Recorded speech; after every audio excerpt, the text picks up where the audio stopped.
My wife used to love reading The Domineering CEO Falls in Love with Me when she was young. Now, she's obsessed with Trump Fell in Love with Me, the White House janitor, in pursuit of true love.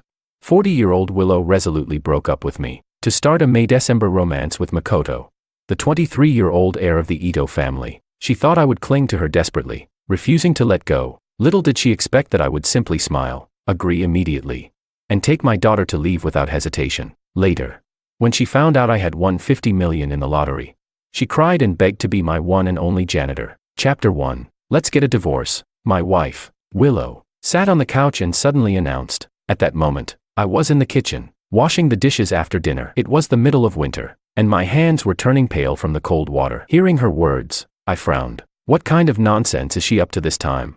We've been married for over 20 years, long enough to be considered an old married couple. But even after all this time, she still had a flair for drama. Thinking back, it made sense. When she was younger, she was obsessed with The Domineering CEO Falls in Love with Me. Now, she's completely hooked on Trump Falls in Love with the White House janitor and can't help himself. I wiped my hands dry and walked out of the kitchen. Watching her scroll through short dramas on her phone, I asked, "What is it this time? What did I do to upset you again? Why are you suddenly asking for a divorce?" Willow and I were like many couples from our generation. When we got married, she had told me, "I'm marrying you, but that doesn't mean I'm here to be your maid." So, after our wedding, I was the one who earned the money, did the housework, and raised our child. And I wasn't allowed to complain about it either. If I ever showed the slightest sign of frustration, she would throw my own words back at me. "Are you regretting it now? Weren't you the one who said you'd treat me like a princess, that you'd accept my bad temper no matter what?" She used those promises like a shield. Anytime something in life didn't go her way,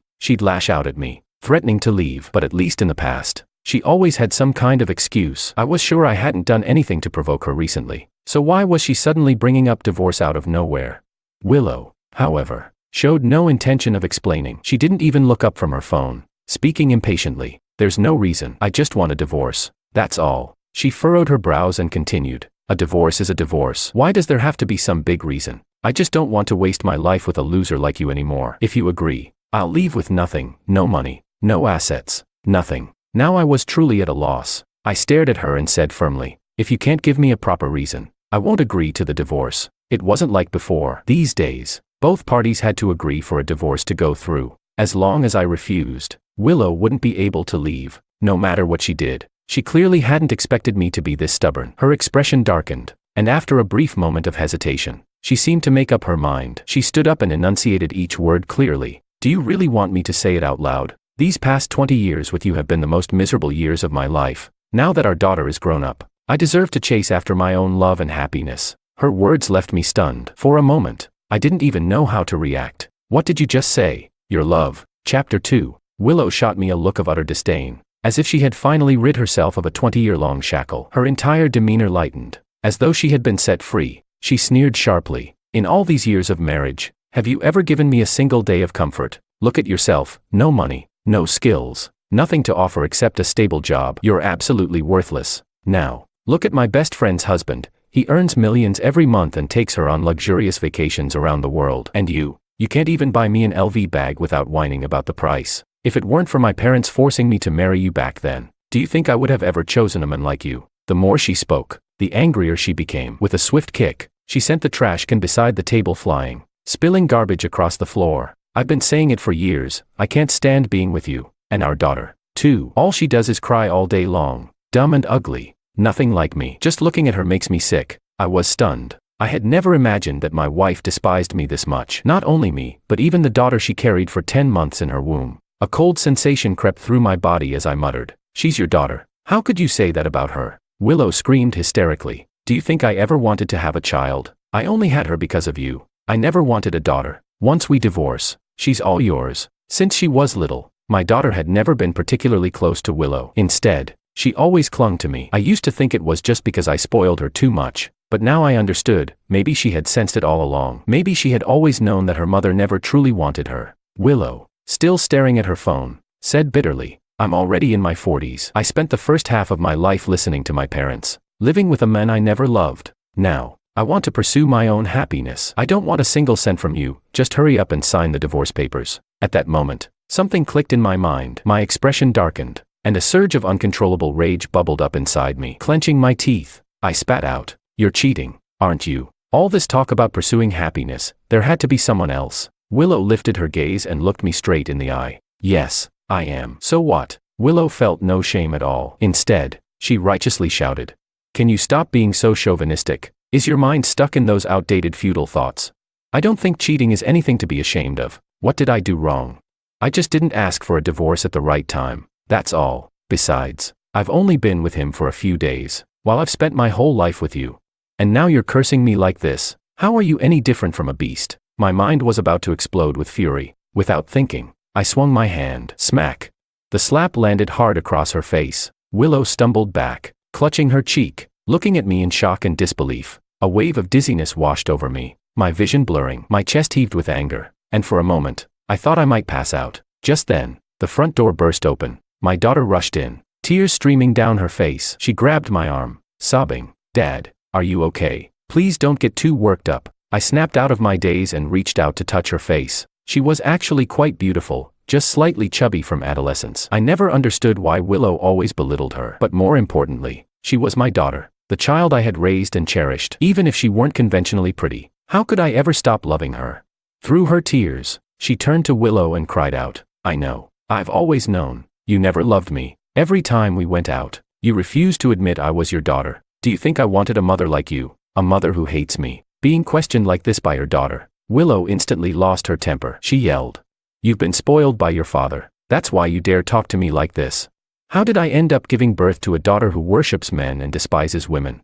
Your mother is a victim of domestic violence, and instead of comforting me, you side with that biological father of yours. You're just an ungrateful little traitor." With that, she raised her hand and swung toward my daughter's face. Without thinking, I grabbed her wrist midair. My grip tightened, and with a sharp shove, I sent her stumbling backward. Chapter 3. Enough, I roared, my voice shaking with fury. "You're the one in the wrong, and yet you still have the audacity to insult our child. You want a divorce? Fine, but bring the pathetic excuse of a man here and let him say it to my face. Hiding behind a woman, what kind of coward does that?" I must have looked truly terrifying at that moment. Bloodshot eyes, veins bulging on my forehead, my entire body tense with rage. It was the kind of anger that could make a man do something reckless. Willow finally realized she had pushed too far. She huffed and crossed her arms. "Fine, I'll bring him. But listen, if you dare lay a hand on him, I'll make sure you regret it." With that, she grabbed her phone and purse and stormed out of the house. As soon as the door slammed shut, silence filled the room. I looked around at the wreckage in our living room, garbage spilled on the floor, my daughter still sniffling,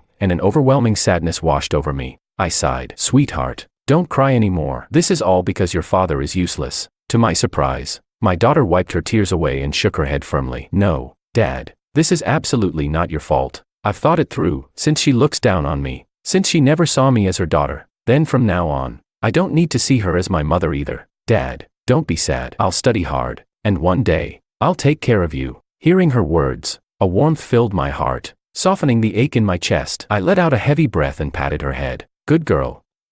I didn't spoil you for nothing." But then I shook my head, my voice filled with regret. "Still, how does a family just fall apart like this?" Anna thought for a moment, then suddenly narrowed her eyes. "Dad, don't you think this is strange? Why did she suddenly bring up divorce out of nowhere? And why is she so eager to leave with nothing? Not even fighting for a single penny? Mom's always been cunning. There's no way it's that simple." She was right. Something wasn't adding up. If Willow really wanted out, she could have pushed for a clean, quiet divorce. But instead, she made a scene, rushed the process, and insisted on leaving everything behind. I murmured under my breath, could there be something urgent, something forcing her to get divorced immediately? That's when Anna's eyes lit up with realization. "I remember now," she gasped. "Yesterday, she asked me to buy a lottery ticket for her. The winning numbers were announced today." She quickly dug into her bag and pulled out a crumpled ticket. "A while ago, Mom told me to buy a ticket for her, so I bought one for myself too. Mom's numbers ended in her birthday, and mine ended in yours. And guess what? The one with your birthday won first prize, 50 million. I rushed home from school to tell you both the good news, but just as I got to the door, I heard you two fighting. A chilling thought struck me. Anna, I asked urgently, when you bought your ticket, did you put your mom's phone number on it? She blinked, then nodded hesitantly, and just like that, everything clicked into place. The lottery notification had gone straight to Willow's phone. She must have checked it before coming home, convinced she had hit the jackpot. I let out a low chuckle. No wonder she was so eager, willing to leave with nothing, desperate to rush the divorce. She thought she had won $50 million. The The prize had a 60-day claim period, and with the mandatory 30-day cooling-off period for divorces. If she was still married when she claimed it, half the money would legally belong to me. She had been so paranoid about me finding out that she exposed her affair just to make sure I'd let her go. What she didn't realize was that the real winning ticket belonged to the very daughter she had always despised. A grin spread across my face. All the anger from before faded like mist in the morning sun. I pulled Anna into a tight hug and laughed. Anna, your mother has no idea what she's lost. You're my lucky star. This divorce, oh, it's happening, and I can't wait to see what kind of man she's been so desperate to throw her life away for.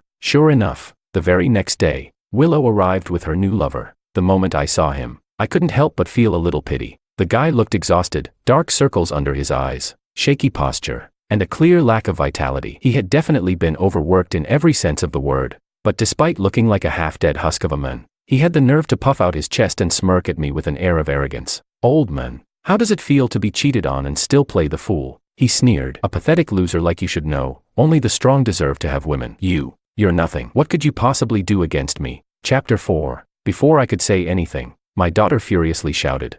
Stop being so shameless. If we're talking about useless people, is there anyone more worthless than you? At least my dad is a real man who stands tall. Unlike you, pretending to be some rich heir, when in reality, you're just a gigolo living off old women. You could only fool my mom, but just look at yourself, you're practically wasting away. Even if you had money, you wouldn't live long enough to spend it. Sooner or later, you'll drop dead, and people will be playing trumpets at your funeral. I raised my eyebrows in surprise. Anna was usually bright and cheerful, always polite. This was the first time I had ever seen her curse someone out, and she was brutal. She must have been absolutely livid, but knowing she was this angry for me didn't make her words sting. If anything, it warmed my heart. The young man, Makoto, was livid. His face twisted in rage as he lunged toward my daughter, raising a hand to hit her. Like hell I'd let that happen. I immediately stepped between them and kicked him square in the chest, sending him staggering backward. Glaring at him, I growled, I'm still alive, you little punk. Let's see who dares lay a hand on my daughter. Willow had stayed silent while Makoto nearly hit Anna, but the moment I retaliated, she rushed to his side, fussing over him like he was some precious treasure. Makoto, are you okay? She cried. She didn't spare a single glance at our daughter. Then she turned to me, her face full of hostility. You've seen him now. Sign the divorce papers already. Looking at her, I felt nothing but suffocation. She was the one in the wrong. She had betrayed our family, and yet, she stood there, glaring at me and our daughter like we were the villains. People say parents can do no wrong, but that's a lie. Some people simply don't deserve to be parents. Meanwhile, children have no choice. From the moment they're born, they love their parents unconditionally, even after everything. Anna's voice wavered with hope as she asked, Mom, this will be the last time I ever call you Mom. Do you really not want me at all? Am I not the daughter you carried for 10 months? Her words stabbed into my heart. Anna had always been a thoughtful child. Even when she was little, she would bring us water after work, use her tiny fists to massage our shoulders. She had always tried so hard to win Willow's love, but no matter what she did, her mother remained distant. It had taken me months to reassure her, to convince her that Willow wasn't cold-hearted, just bad at expressing her emotions. Turns out, Anna had been right all along. Willow really did despise her, and she hated me just as much. Yet when faced with our daughter's trembling voice,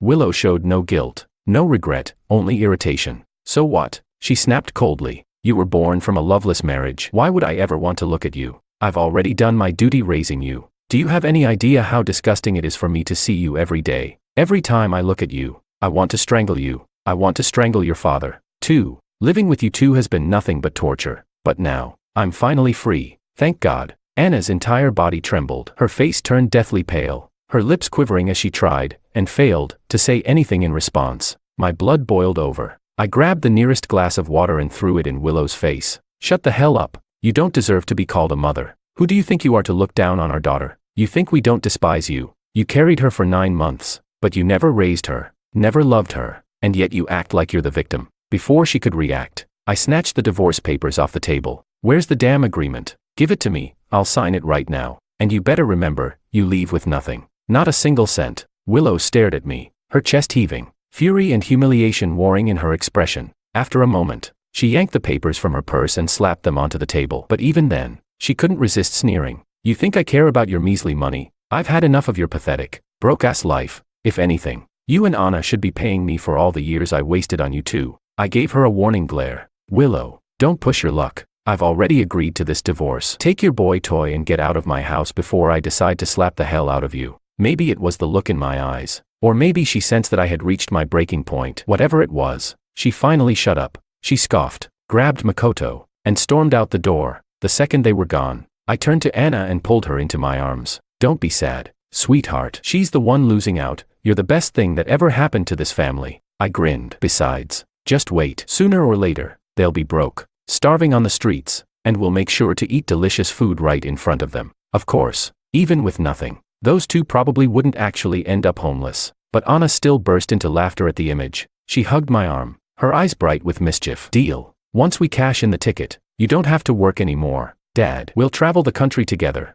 Then she smirked, and we'll post all our vacation pictures just to rub it in their faces. Chapter 5. I couldn't help but laugh along with my daughter, already daydreaming about our future. 50 million. Even after taxes, that was still 40 million in our pockets. I had spent my whole life working tirelessly, yet I had barely saved up a fraction of that amount. The idea of having millions was so foreign to me that my mind could only grasp the simplest luxuries, buying a house, a car. Still, out of caution, I didn't quit my job right away. After all, anything could happen with the lottery, and I wanted to be prepared just in case. Meanwhile, Willow and Makoto spent the entire month living extravagantly. They partied, traveled, and splurged like they had an endless fortune to burn. But since Willow had left with nothing, all their expenses came from Makoto's wallet. Time flew by, and soon, the mandatory cooling-off period for our divorce was over. On the day of the final signing, I took Anna with me to the civil affairs office. As expected, Willow and Makoto were already there, eyes practically glowing with excitement.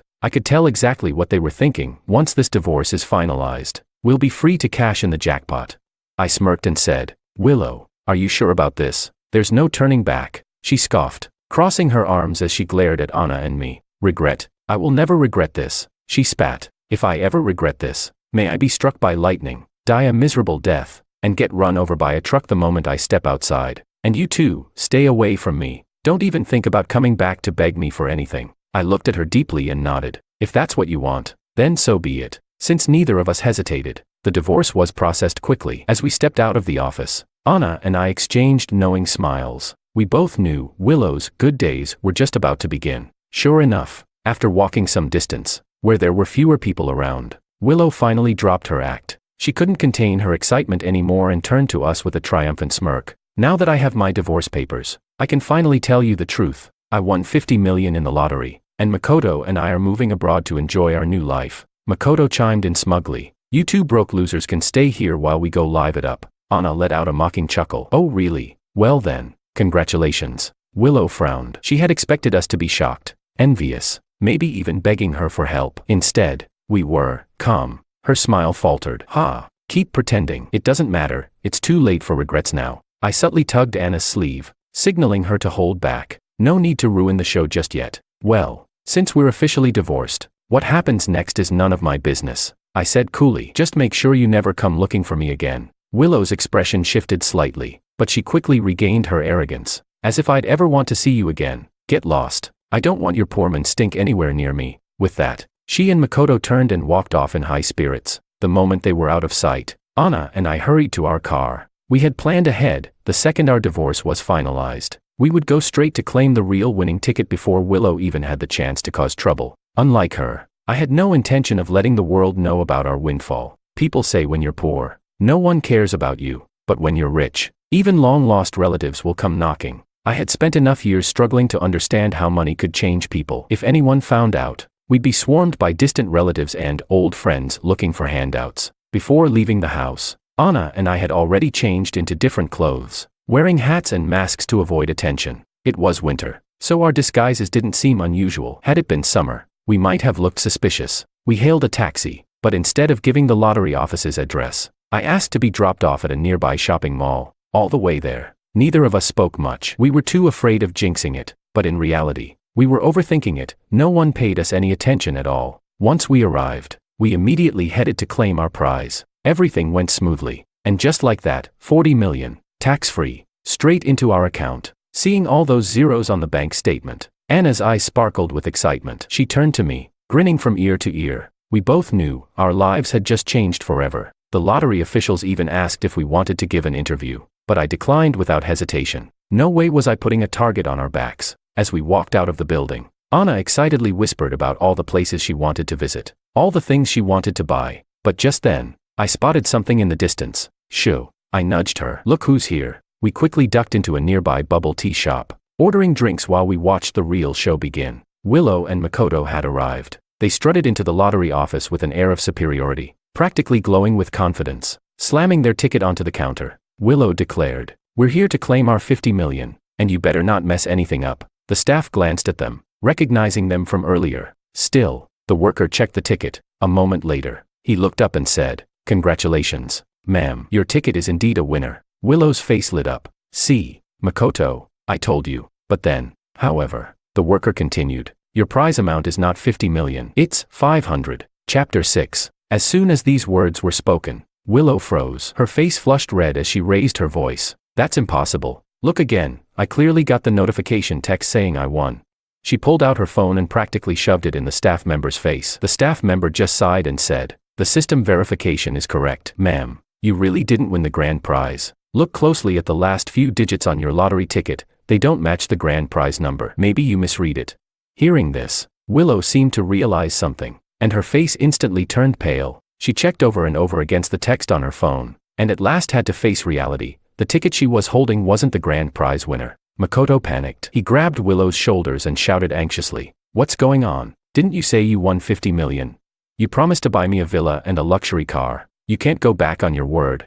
Willow, as if she'd lost her soul, opened her mouth but couldn't utter a sound. After a long moment, she started crying, slumping to the ground. She wailed, "I don't know either. This ticket isn't the winning one. The text message clearly said I'd won 50 million. At that, she suddenly jolted upright. "Right. My daughter also bought a ticket that day. The winning ticket must be hers. We were both fooled. They have the 50 million. No wonder they agreed to the divorce so easily." Makoto's eyes went bloodshot. He grabbed Willow roughly and snarled, "Stop wasting time. You said you'd get me a house and a car. If the money's with your husband and daughter, then go get it from them." Hearing this, the staff member looked at them with obvious contempt. Turned out it was a cheating woman and a freeloading man. No wonder they were so frantic and uncouth. Willow collapsed completely. She sobbed, "But I've already divorced him, and I got nothing in the settlement. I left him for you. Didn't you say you truly loved me and would take care of me forever, even if I had no money?" Makoto shoved her to the ground and spat. "You wish I sweet-talked you and you believed it. No money? Why would I stay with you if you've got nothing? You're over 40. Your face is full of wrinkles. It disgusts me to look at you. Damn it. I've wasted all this time sleeping with you for nothing." Not satisfied with just the insults, he pounced on Willow and started beating her, cursing between blows. "You worthless old woman. Go and get that money back for me. It's all my money, mine. I slept with you, so you owe me compensation for my suffering." When things got out of hand, the staff member quickly called security and alerted the police. The police arrived, investigated, and could only ask Willow if she wanted to forgive Makoto. Since they were a couple, if she forgave him, they might just give him a warning. Makoto, convinced Willow loved him to death, didn't take any of it seriously, but he didn't realize Willow cared about herself most of all. Everything she had done was for her own pleasure. Maybe because she was in real pain. Willow, who had once sworn she truly loved Makoto, sent him off to the station without a second thought. Sitting in the police station, Willow called my number. She wept hysterically, sobbing as she shouted, "I know I was wrong. Honey, Makoto is nothing but garbage. You're the one who truly treats me best. I beg you to forgive me. Let's remarry. I promise I'll be good to you and our daughter. I won't ever waver again." By that time, though, my daughter and I had already bought tickets for a trip to the seaside. Chapter 7. After cashing in my winnings, I immediately sent my boss a message to quit. I'd worked at that company for 10 years, only to watch my salary shrink year after year. I couldn't stand it for another day. I was clearly a veteran employee, but because I had a family, a child, and so many responsibilities, my boss had me completely under his thumb. I got stuck with the dirty, grueling work, never got overtime pay, and was constantly berated. If it weren't for wanting my daughter to get a better education and a good life, I would have quit long ago. But that's how it is for middle-aged dads. You take on so much for your kids that even if you're scolded and humiliated, you still swallow your pride. Now, though, I had 40 million in the bank. I no longer had to bow and scrape for anyone. Right after I messaged my resignation, my boss sent me a voice note. "Didn't I tell you before? You have to give a month's notice. Don't you want your salary and bonus? You're over 40, where else would hire you? The benefits I give you are already quite generous. You need to work harder. You should be grateful instead of acting like an ungrateful wolf." I laughed and replied without hesitation, "Screw you. I've had enough of your crap. You act like such a big shot every day. What do you think you are? Everyone in the company knows you only got started because of your father-in-law's money. Who the hell are you to lecture us about hard work? You dump the hardest jobs on us men. Then give all the promotions and raises to the women. How pathetic can you get? You fool around in the office with female employees. Are you running a company or a harem? I've kept plenty of evidence, and I'm about to send it to your wife, so she can see what you've been doing. You worthless scumbag doomed to have no heirs. You're going to go broke and die a miserable death. Then I blocked him, feeling more satisfied than ever. It was like a huge weight had been lifted off my chest. Almost the moment I blocked my boss, Willow called. She was crying her eyes out, apologizing, saying she regretted everything and wanted to die. My daughter grinned beside me and played a recording on her phone. It was Willow's voice saying, "Regret? I'll never regret anything in my whole life. If I ever do, may I be struck by lightning and die a horrible death, or get hit by a car the moment I step outside." Willow was the one who said all that when we were finalizing our divorce. Now it had come back like a boomerang, hitting her square in the face. Hearing that recording left her speechless, and all she could do was collapse into sobs. She'd lost her job, didn't have a house or savings, and had nowhere to go. Meanwhile, my daughter and I caught a flight to a warm seaside spot the very next day. We finally saw the ocean my daughter had wanted to visit since she was little. With money in hand, we indulged in all the things I used to consider too expensive. We tried roast suckling pig, a big seafood feast, and visited the largest theme park in Shanghai. During that time, Willow kept calling me relentlessly, but I got so fed up that I just changed my number, and finally got some peace. 6 months later, after traveling around, we came home and learned what happened to Willow and Makoto. It turned out Makoto really was a weakling, especially since he slept around and ended up contracting HIV. Willow got infected by him as well. Once she discovered the truth, she was driven to despair and stabbed Makoto more than a dozen times, causing him to die of blood loss. Then, in her frenzy to escape, she was hit by a drunk driver and died on the spot, ultimately fulfilling her own ominous vow. I felt nothing but relief. Thank goodness Willow had found me so unappealing. Otherwise, I might have ended up infected too. She once had a warm, loving family and could have enjoyed the 40 million as well. But some people are never satisfied. It all comes down to karma, I guess.